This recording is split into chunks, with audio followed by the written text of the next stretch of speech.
Salut mon ami, c'est Candy, j'espère que tu vas bien. Donc aujourd'hui dans cette vidéo, on va voir les 5 questions que tu devrais te poser avant de te lancer dans l'immobilier. Alors peut-être qu'aujourd'hui tu penses à l'immobilier mais tu sais pas trop est-ce que c'est fait pour toi ou pas.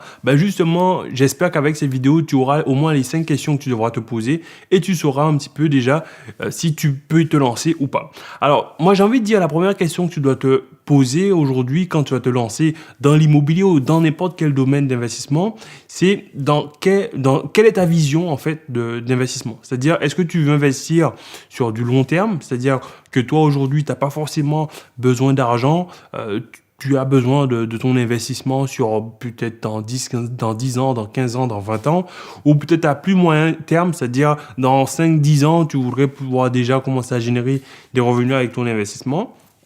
Ou alors à court terme, c'est-à-dire que toi, il faudrait que d'ici 1 an ou 2, ton investissement puisse déjà commencer à te générer des revenus. Ça, c'est la première question que tu dois te poser. La deuxième question que tu devras te poser, ça va être quel est ton objectif financier. C'est-à-dire, est-ce que tu as besoin d'argent maintenant? Est-ce que tu as simplement besoin de te créer un patrimoine ou est-ce que tu as simplement besoin de te créer un complément de revenus? Parce qu'en fonction de ton objectif financier, la stratégie que tu vas adopter ne sera pas la même. C'est-à-dire que si toi aujourd'hui tu veux simplement te créer du patrimoine, tu n'as pas forcément besoin de cash flow, tu peux très bien par exemple acheter une résidence secondaire que tu vas louer une fois de temps en temps et puis comme ça, ça va simplement couvrir tes charges. Là effectivement c'est un investissement, je dirais à plus long terme. Peut-être que toi aujourd'hui tu veux simplement te créer un petit complément de revenu, comme ça quand tu seras à la retraite, tu auras, je sais pas, 400, 500 euros de plus qui vont arriver sur ton compte en banque. Ça, c'est aussi une stratégie ou un objectif. Ou alors, ton objectif, c'est de pouvoir te générer 1 SMIC, 2 SMIC, tu vois, genre des revenus 6 SMIC. Je sais pas si tu as compris la blague, mais enfin, bref, tu vois, l'objectif va être différent en fonction de ce que tu veux, toi, générer comme revenu. C'est-à-dire, si tu veux générer 5 000 euros de cash flow que tu vas pouvoir mettre dans ta poche, là, effectivement, la stratégie que tu vas adopter ne sera pas la même.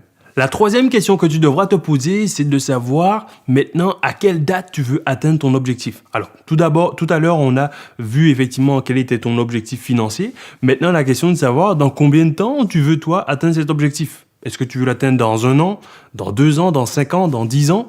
En fonction effectivement de la date que tu auras définie, là, aussi, tu devras choisir la bonne stratégie qui va te permettre d'atteindre cet objectif-là le plus rapidement possible. Et maintenant, on arrive vraiment à la 4e question que tu dois te poser, c'est quelle stratégie utiliser? Est-ce que tu dois faire de la colocation meublée, de la location nue? Est-ce que tu vas acheter des immeubles, des parkings, des caves, des maisons? Qu'est-ce que tu dois faire?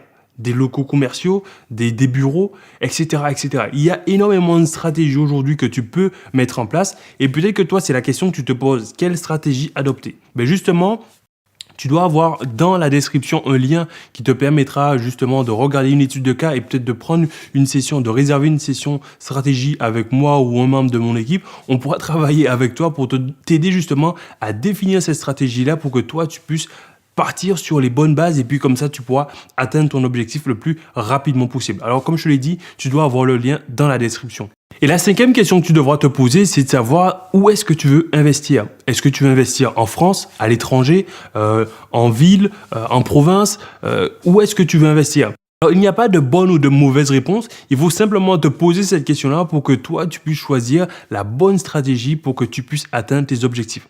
Voilà. En tout cas, j'espère que ces 5 questions vont t'aider justement à déterminer ta stratégie d'investissement. J'espère que ça t'a aidé. Si c'est le cas, mets-moi un pouce bleu, comme ça je saurai que ça t'a aidé. Et si tu penses que ça peut aider une autre personne, je t'invite à lui partager cette vidéo.